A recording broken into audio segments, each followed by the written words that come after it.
mayambo ahanba maktada Helly Maisnam na taramna uchabaga loinana khurumjari. Mayamda tahanjariba wari asigi maming Rajkumar Amadi Ngayonbi. Wari asibu ibirakpana Chanu Leima. Wari asi mayam punna taminarasi. Laibag amadani, laibag adugi ningthau Maharani anigi naitom pokjaba Rajkumar irik khomba. Masak matauda thoidok hendokna phasabada natana wakhal lausing yamna tarami. Mabo atopa laibaki Rajkumari singna Rajkumar irik khombagi masak phasaba amadi mahaki matik magulda tabada natana yamna ngaunarami. Rajkumar irik khomba mapabungi sangaidagi paikhombaga punna thokminaraklami. Paikhomba irik khombada onsinduna hanglai. Rajkumar ining thauna kari hairainu. Irik khomba chatna aduma khomlai. Magi wabu kai nupi thiro sini. Rajkumar ining thauna haiso haibani Rajkumar su nupi thizinbadi yarabani. Noinati nupi hairiba. Nupi bu hekta pangthida thiba yabrani. Adugibu Rajkumar na wabiu haidida. Rajkumar gidamakta ining thauna matik chabi ama soidana silakani. Paikhomba aigi famdadi matik chaba chadaba chapmane. Aduga aigi punsida tungkoina. Awa nungai tathokta sin leminagadaba nupidi ai isana khoida zabi thigani. Nupi phau hanna yengdaba Rajkumarna soidana Rajkumar gi khoida zabi thirani yamna. Irik khomba paikhombada pairap yengladuna. Aigi lairine nangi hanamta thiko. Ho aikhoidine nupi thakpa ngamkiroina thidribani. Ainaga Rajkumar oiramlabadi nupi ani ahumbu lolani. Loning badang adum lolo. Nupi lon bade araibani ne maduda changadaba sel do khangaba. Adugi khanbada nupi phabu koidribani. Yare nang yam wasale. Warakani Rajkumar dadi aikhoi lairabagi wari sitabada. Irik khomba chatlambadagi chap leplaga. Paikhomba nang kaidore haibano. Kaishu dawdeda. Rajkumar sum khanjilubada kapningakpa. Kaphauru nang adaida. Wahaidu khak hairamduna yamna thuna khongkap launa thangduna chatki. Paikhomba sutungdagi irik khomba bu kauna tanarei. Ngaikho Rajkumar chapmina khisiga dorage. Rajkumar ngaikho haibane. Somdana phamnaiba Jugindrogi machanupi Sakhenbi masu makekana semle. Machindasu isai su ngangle. Mahaki tungda leptuna lairiba manai nupi adudi. Machinda murum Sakhenbi tadanaba mawongda solami. Masak saktaga siga isaiga sungang busai khonda laktanina. Khara phazaradi phaba adudi nate. Kwakna khongba hek mahaladan. Othokna su taningkhidre. Sonna amuk su Sakhenbi da tumin yenglami. Sakhenbi masu mingsal yengduna hairai. Kaidore panthoi nangna aingonda tumin yengiduna aingonda kai hainingge. Sakhenbi na khanghaudana hairakpa waduda panthoi su ithak thakatna khumnai. Aikhoi majai bemase yam phazai khanduna yenglibani. Sakhenbi di mabu phazai kaina thagalakpa asida haraubana loirami. Haima adugi oiredana asengbaisu aise phazabrani. Phazai yamna nangondagi hena phazabi nupi leiramgadaba mande. Sakhenbi madi mabu thagalikai harauzaba midani. Panthoi nang asi kai chaninge nangna chaningba amtadi hayudana. Yarani majai bema. Yade ai sel pige nangna chaningba ma leiraga chaw. Asi haiduna sel khara lauthokduna panthoi da pirami. Panthoi madi sel adu phanglabada mabukningda haraubonadi loirabani adubu maithongdadi harauba utta hairai. Majai bema Silse ailoba ngamoi lausinbiyo. Nushidana pibane horen nangna chaningba ama leiraga chaw. Masai bema na yadradi kari upaile. Lausinjaba tabane. Wahaido haiduna nokmi tawrami. Sakhenbi masu yamna harauna ka adudagi thoraklami. Mahakna tholakpada mayamadu mangonda loina yengnarami. Sakhenbi masak mataw yamna thiba makti oiramdi. Keba mauba henmanbana hana phazari mathak aduda amuke hena phazarami. Thong sangbalan mi sing adudi Sakhenbi gi maithong ubada mitpham hongdana ngaunarami. Sakhenbi madi makhoisingi matausing adu uraga momon nokjarami. Wakhaldasu aingondagi henna phajaba mi leitre haiduna yamna chauthokjarami. Sakhenbi sum lakpana Rajkumar irikhomba gi sangai leiriba adomda changdaklami. Irikhomba maso paikhombaga punna khara khatna launa tawduna leirambani. Makhoi anina asum leiringai Sakhenbi maso nupa ani aduna leiriba manak aduda changsinduna Rajkumar irikhomba bu kaurai. Rajkumar irikhomba amadi paikhomba su onthoktuna yenglai. Irikhomba madi Sakhenbi ubada isuk suklami. Sakhenbi di nokmi tawna Rajkumar irikhomba gi mangda chaplepsinduna hairai. Rajkumar, sida kadawramino. Irikhomba itantanna aduma khumlai. Hagchilangamani, nangdi sida kadawbulaino. Itanta sumlai batandana Rajkumar gi nakta lakpani. Paikhomba matang icha chada yausilai. Natanta laibatan bagi mandida. Sakhenbi paira paikhomba da yenglami. Paikhomba madi Sakhenbi gi midyeng aduda marai tali amuksu semdorai. Aina haibadi itanta laibado yam tanbane haibani. Sakhenbi sugla paikhomba da yenglamlaga midyeng adu Rajkumar irikhomba da sat thamlai. Rajkumar, wa ingangangdadi kaidawrage nasaga nungaitaba yawba kaisu tawdeda.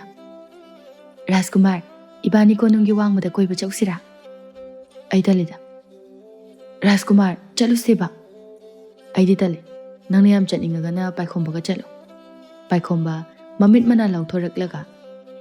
He, aingoda mu thangjinbirakanu. Rajkumar irikhomba su Sakhenbi ikairani khanduna yamna hainingdana. Chatoyardi lao, chalurasi paikhomba ga puna. Sakhenbi mana irikhomba da haizaba pumba yarakba sida harauna khumlai. Hoi Rajkumar.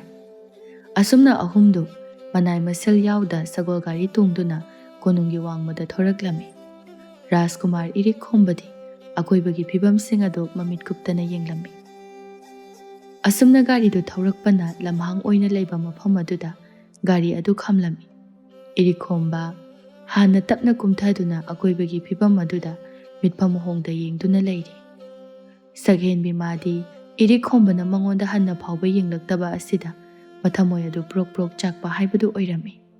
Paikhomba di kamdauri Sakhenbi gi matau makne Rajkumar irikhomba gi matau makne uraga tumin noklami. Sakhenbi asawba nungaitaba pumbalo sinduna maithongdana nokmi tawduna yamna kena mongna hairai. Rajkumar, mafamse phajadra. Hainingai leitana yamna phasai. Aidi mafamsida atum leiningi lengdana.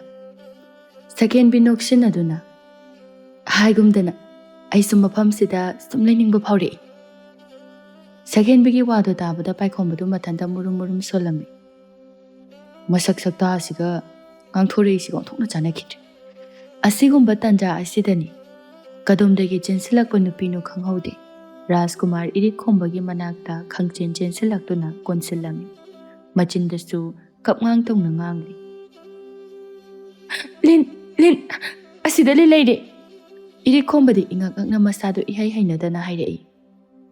Kolibado angta thado ayam hainade. Irikhomba gi wahaido tabadu nupidu khangsaw sawna hairei. Nangoda aina yamna konjaningba manbra ha. Aina nupada kolise ngasina ahanbani khangaba. Adusu linki bagida magdani khangaba.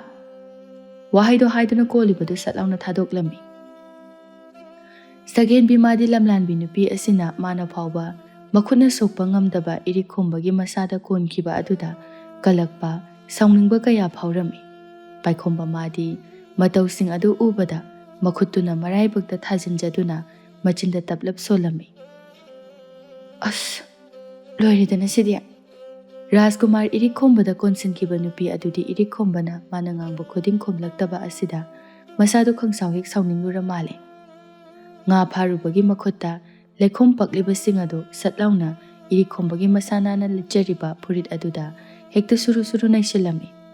Nupi asigi matawa sida Sakhenbi amadi paikhomba di pakhatna irikhomba da yengjarai. Nupi adudi thausadana wasungangli. Pharamani adu oiradi. ꯃꯤꯅ ꯉꯁꯥꯏꯗꯒꯤ ꯋꯥꯅ ꯉꯥꯡꯂꯤꯕ ꯃꯌꯥꯝꯗꯣ ꯈꯨꯝꯗ꯭ꯔꯗꯤ ꯇꯧ ꯇꯥꯕꯅꯤ꯫ ꯉꯁꯥꯏꯗꯒꯤ ꯇꯨꯃꯤꯟꯅ ꯂꯩꯔꯝꯕ ꯔꯥꯖꯀꯨꯃꯥꯔ ꯏꯔꯤꯛ ꯈꯣꯝꯕ ꯃꯃꯤꯠ ꯃꯅꯥ ꯏꯉꯥꯡ ꯉꯥꯡꯅ ꯁꯥꯎꯅ ꯅꯨꯄꯤꯗꯨꯗ ꯌꯦꯡꯗꯨꯅ ꯍꯥꯏꯔꯛꯏ꯫ ꯀꯩꯅꯣ ꯅꯪ ꯇꯧꯏꯁꯦ ꯍꯥ? ꯑꯩꯒꯤ ꯃꯣꯠꯂꯤꯕ ꯐꯤꯔꯣꯜꯁꯤꯡ ꯑꯁꯤ ꯀꯌꯥꯝ ꯇꯥꯡꯉꯤ ꯅꯪ ꯈꯪꯕ꯭ꯔꯥ? ꯅꯪꯒꯨꯝꯕꯤ ꯂꯩꯈꯣꯝ ꯂꯩꯅꯥꯡ ꯇꯩꯕꯤ ꯑꯃꯅ ꯑꯩꯉꯣꯟꯗ ꯍꯦꯛꯇ ꯄꯪꯊꯦꯡꯗ ꯊꯦꯡꯕ ꯌꯥꯕ꯭ꯔꯣ? ꯅꯪ ꯍꯧꯖꯤꯛ ꯅꯁꯥ ꯄꯥꯎ ꯌꯥꯎꯅ ꯂꯩꯌꯨ ꯍꯥꯏꯕ꯭ꯔꯣ? ꯏꯔꯤꯛ ꯈꯣꯝꯕꯒꯤ ꯋꯥꯍꯩ ꯑꯗꯨꯗ ꯅꯨꯄꯤꯗꯨꯗꯤ ꯀꯤꯒꯗ꯭ꯔꯥ ꯍꯥꯏꯔꯒ ꯈꯪꯅꯣꯛ ꯍꯦꯛꯇ ꯅꯣꯛꯊꯣꯔꯛꯏ꯫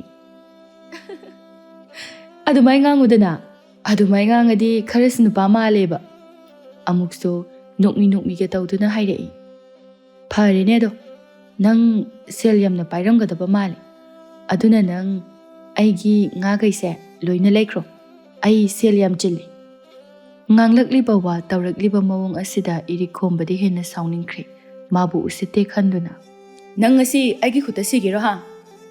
ꯅꯨꯄꯤꯗꯨ ꯊꯋꯥ ꯏꯁꯥ ꯁꯥꯗꯕ ꯃꯈꯩ ꯏꯔꯤꯛ ꯈꯣꯝꯕꯗ ꯊꯝꯂꯝꯕ ꯃꯤꯠꯌꯦꯡ ꯑꯗꯨ ꯄꯥꯏꯈꯣꯝꯕꯗ ꯊꯣꯛ ꯑꯣꯟꯁꯤꯟꯗꯨꯅ ꯍꯥꯏꯔꯝꯃꯤ꯫ ꯍꯦ ꯅꯨꯄꯥ, ꯅꯣꯏꯒꯤ ꯅꯃꯥꯟꯅꯕ ꯁꯦꯟꯖꯥꯎ ꯄꯥꯏꯕꯁꯦ, ꯑꯁꯤꯗ ꯑꯩꯒꯤ ꯉꯥꯁꯦ ꯂꯩꯌꯨ ꯑꯝꯇ ꯍꯥꯏꯀꯣ꯫ ꯄꯥꯏꯈꯣꯝꯕꯗꯤ ꯅꯨꯄꯤ ꯑꯁꯤꯒꯤ ꯃꯑꯣꯡ ꯑꯁꯤꯗ ꯁꯥꯎꯕꯒꯤ ꯃꯍꯨꯠꯇ ꯅꯣꯛꯂꯗꯨꯅ ꯍꯥꯏꯔꯛꯏ꯫ ꯏꯆꯜꯒꯤ ꯉꯥꯕꯨ ꯃꯥꯅ ꯂꯩꯗꯦ ꯍꯥꯏꯕ꯭ꯔꯣ? ꯑꯩ ꯍꯥꯏꯒꯦ꯫ ꯑꯁꯤ ꯍꯥꯏꯗꯨꯅ ꯄꯥꯏꯈꯣꯝꯕ ꯃꯥꯁꯨ ꯏꯔꯤꯛ ꯈꯣꯝꯕꯗ ꯁꯠ ꯑꯣꯟꯁꯤꯟꯗꯨꯅ ꯍꯥꯏꯔꯛꯏ꯫ ꯔꯥꯖꯀꯨꯃꯥꯔ, ꯏꯆꯟꯒꯤ ꯉꯥꯁꯤ ꯂꯩꯕꯤꯈ꯭ꯔꯁꯤ꯫ ꯃꯊꯣꯡ ꯃꯔꯝ ꯈꯪꯗꯕ ꯃꯤꯅ ꯌꯣꯟꯕ ꯉꯥꯁꯦ ꯂꯩꯒꯗꯕ ꯅꯠꯇꯦ꯫ ꯅꯨꯄꯤꯗꯨꯗꯤ ꯏꯔꯤꯛ ꯈꯣꯝꯕꯒꯤ ꯄꯥꯎꯈꯨꯝ ꯑꯗꯨ ꯇꯥꯕꯗ ꯃꯌꯥ ꯏꯍꯤ ꯍꯤꯒꯠꯈꯩ ꯍꯥꯏꯔꯛꯏ꯫ ꯁꯦꯜ ꯄꯥꯏꯔꯒ ꯑꯗꯨꯛ ꯌꯥꯝ ꯂꯤꯛꯄ ꯍꯧꯅꯕ꯭ꯔꯣ?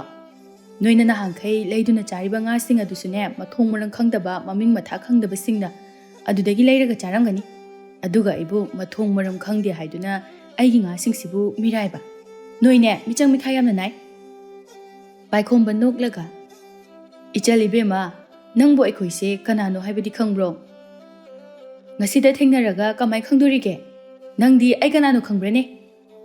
ꯈꯪꯗꯦ, ꯀꯅꯥꯅꯣ ꯍꯥꯏꯔꯛꯑꯣꯗꯅ ꯑꯗꯨꯗꯤ꯫ ꯅꯨꯄꯤꯗꯣ ꯃꯁꯥꯒꯤ ꯃꯈꯨꯠ ꯂꯩꯈꯣꯝ ꯇꯩꯕ ꯑꯗꯨꯅ ꯃꯁꯝ ꯃꯅꯥ ꯑꯗꯨ ꯍꯥꯏꯐꯦꯠ ꯁꯦꯝꯂꯗꯨꯅ ꯍꯥꯏꯔꯛꯏ꯫ ꯑꯩꯗꯤꯅꯦ ꯁ꯭ꯋꯥꯏ ꯂꯩꯀꯥꯏꯗꯒꯤꯅꯤ, ꯃꯤꯡꯅ ꯇꯌꯤꯡꯕꯤ ꯀꯧꯏ, ꯑꯗꯨꯒ ꯑꯩꯒꯤ ꯁꯤꯟꯐꯝꯅ ꯉꯥ ꯐꯥꯔꯒ ꯌꯣꯟꯕ꯫ ꯐꯖꯩꯅꯦ ꯏꯆꯜꯒꯤ ꯃꯤꯡꯁꯦ꯫ ꯁꯛꯁꯨ ꯐꯖꯩ ꯍꯥꯏꯒꯗ꯭ꯔꯥ ꯊꯤ ꯍꯥꯏꯒꯗ꯭ꯔꯥ ꯈꯪꯗꯦ, ꯅꯃꯥꯏ ꯅꯃꯤꯠꯀꯥꯗꯣ ꯂꯩꯈꯣꯝ ꯉꯥꯛꯇ ꯉꯥꯏꯔꯕꯅꯤꯅ꯫ ꯄꯥꯏꯈꯣꯝꯕꯒꯤ ꯋꯥꯍꯩ ꯑꯗꯨꯗ ꯇꯌꯤꯡꯕꯤ ꯏꯁꯨꯛ ꯁꯨꯛꯇꯨꯅ, ꯁꯛꯁꯨ ꯐꯖꯕꯅꯤ ꯈꯪꯉꯕ, ꯅꯣꯏꯅ ꯑꯩ ꯃꯥꯏꯁꯦ ꯂꯩꯈꯣꯝ ꯇꯩꯕꯁꯤꯗ ꯎꯗꯕꯒꯤ ꯋꯥꯅꯤ꯫ ꯍꯣꯏꯗ, ꯐꯖꯔꯝꯗꯧ ꯃꯥꯜꯂꯤ ꯈꯜꯂꯤꯅꯤ, ꯃꯤꯡꯁꯨ ꯗꯃꯥꯗ ꯐꯖꯕꯅꯤꯅ꯫ ꯇꯌꯤꯡꯕꯤ ꯃꯥꯅ ꯃꯌꯥ ꯑꯗꯨ ꯀꯥꯊꯣꯛꯂꯒ ꯉꯥꯡꯒꯦ ꯍꯦꯛ ꯇꯧꯕꯒ ꯏꯔꯤꯛ ꯈꯣꯝꯕꯒꯤ ꯑꯁꯥꯎꯕ ꯈꯣꯟꯖꯦꯜꯗ ꯍꯥꯏꯔꯛꯏ꯫ ꯄꯥꯏꯈꯣꯝꯕ, ꯂꯥꯛꯑꯣ ꯆꯠꯁꯤ, ꯁ꯭ꯋꯥꯏꯗ ꯀꯨꯏꯅ ꯂꯩꯒꯨꯝꯁꯤ꯫ ꯑꯁ, ꯉꯥꯏꯍꯥꯛꯇꯪꯒ ꯂꯩꯈꯤꯁꯤ ꯔꯥꯖꯀꯨꯃꯥꯔ꯫ ꯅꯪ ꯂꯩꯍꯧꯔꯒꯦꯔꯥ?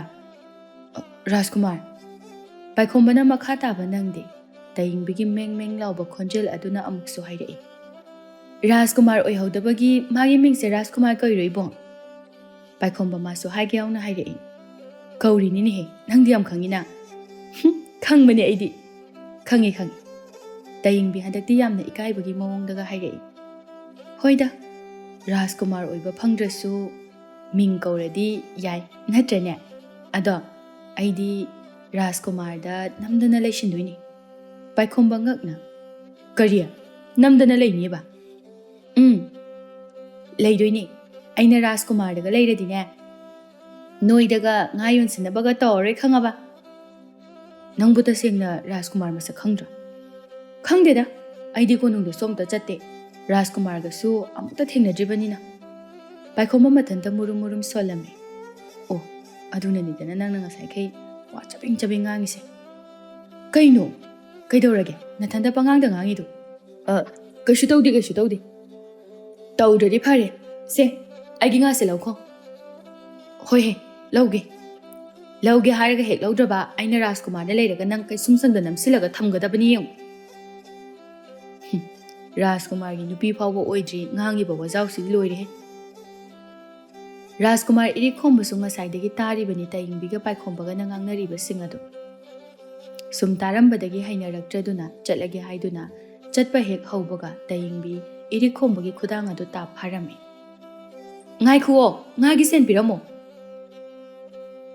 ꯔꯥꯖꯀꯨꯃꯥꯔ ꯏꯔꯤꯛ ꯈꯣꯝꯕ ꯃꯥꯅ ꯋꯥ ꯉꯥꯡꯒꯦ ꯍꯥꯏꯗꯨꯅ ꯃꯌꯥ ꯀꯥꯊꯣꯛꯀꯦ ꯇꯧꯕꯒ Ngasaydagi makoygi matau yenglamba Sakhenbina Tayingbigi makhut adu laktana chingthoktuna inthurami. He! Ikai khangdabi! Nang masi kanano khangbra ha? Tayingbi madi Sakhenbina adumna tawrakani khangudabana masu masadu tarang ichatchatuna leirami. Sakhenbi masu makhata na ngangli. Nang ngasaydagi usitana ngangli base leibak asigi ningthaugi machanupa Rajkumar irikhomba haibaduni khangaba. Sakhenbina haidorakliba wado tabada ingak-ngakna Rajkumar irikhombada tathak yengjarai. Aduga ibema nangi ngagi sel adudine Rajkumargi mafamdadi kaisu nate khangaba. Ngayonbabu aduk yam tonna yolidubu namaidu ikaidra. Tayingbi Sakhenbina ngangrakliba wasingdo tabada ikaiba hinman khiduna mamittagi mapi tup taraklami. Paikhombadi Tayingbigi mataw asida nungaitana yengjarami. Rajkumar irikhombadi thausada Sagolgari mathaktuda kakhatlami. Sakhenbi sel khara lauthoktuna Tayingbigi mamai aduda chaisinduna hairami. Sigi sel sinane ngasi nongmagi ngayonbagi sel oijam. Aduga mathang tarakpada Rajkumar irikhombada lang thaktuna ngayon singi khalakan. Aina hariba wasida nangna thausadraba nang afaba khak oiroi. Wahaido hairamduna maning leithoklaga chatpa hek haubaga Tayingbi phamlambadagi haugalakduna Sakhenbibu hekta laktana inthurami. Sakhenbi masu ngakpa ngamhauda santhi leiribaduda hekta upsinduna tushilami. Sakhenbina tusinkiba asida paikhomba madi hauna hekta ha haiduna nokthorei. Tayingbi madi asaubana sorgado thabet holaga hairai. Aina nangonda ngayon kibana khangaba nasak saktaduga haipa isingsingadana. Nangne nupagamta phangoi. Sakhenbi santhi adudagi mamai mamit isuk-sukai haugalakami. Paikhomba madi Taurage matagumna manatonga mensinduna hairai. Namthiye sidi tukuchaye. Oningbagi mawongdaga taurami Paikhomba madi. Sakhenbidi madu ubada sauna Paikhombada mamit khana yenglami. Paikhombasу Sakhenbina sauna yenglapa asida noklambadagi chap leplami. Tayingbidi asaubadu nemthada Sakhenbi mana Mangonda langsilakhiba selsing adu pulap khomjinduna Sakhenbigi mamai aduda langsilami.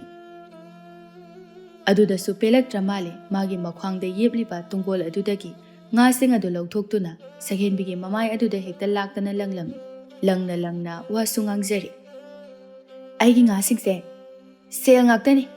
Aduga aigi selsingse ngasidi nangonda pithoamabani ibema phuawnabi. Paikhomba maya adu ka khai yenglambadagi handakti khanghauda kanna hekta nokhalai. Somdasu irikhomba adu taunaribasing adu mitkupta yenglami. Sakhenbi mamit adu imuk ngangna Tayingbida yenglaktuna hairai. He! Nangumbi Ngayonbi nupi amana konungi misingda maja ibema kaunariba aingonda usitaba yabra ha? Tayingbi usittana mariga tu tingthoklaga hairai. Phuawnabi maja ibema Ngayonbi sakfazabi aidi chacharukhige lebi hokhoni ibema phuawnabi maja ibema. Asi haiduna makhut ani lonaduna khurumbagi mawongga tawramduna wakhal yam nungaina isai saktana chatkhiram. Sakhenbi madi ngasi mina asukthina lakchakhiba asida sauningbana henkibana masadu thak ni ami. Paikhomba mathanda murum solami.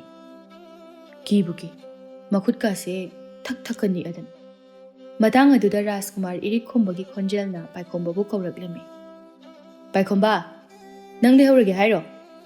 Paikhomba ithak-thakatna. Lage.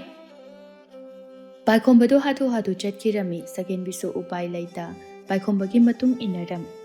Asumna makhoi ahumsu konung maikai panglakli. Irikhomba madi ngasai Tayingbina tawkhiba mawong matawsing adu mamitta sum uduna talairami. Madu ubada amuksu sauningba phawrami amuksu khangnok-nokningba phawrami. Irikhomba machin lenglap tawna khajik nokladuna haizarami. Angang supana oiri mali machin khukanduga. Irikhombagi machindagi khanghaudana adumna haidorakpa asida Sakhenbiga Paikhombagadi ngakna irikhombada yenglai. Irikhomba masu haige haidokluraga Sakhenbiga Paikhombagana mangonda yenglakpa asida sausinaraga hairai. Kaino aingonda muna yengaido aisemta udribo. Irikhombagi wahai aduda anido amuk mamai sasat laithokni. Garido sum thaurakpana konung yaurami. Rajkumar irikhomba konung yaurabada kanasu hanna yenglamda Mathanta gorong chatkirami. Paikhombasu Irik khombabu chenchat tawduna tanakhirami.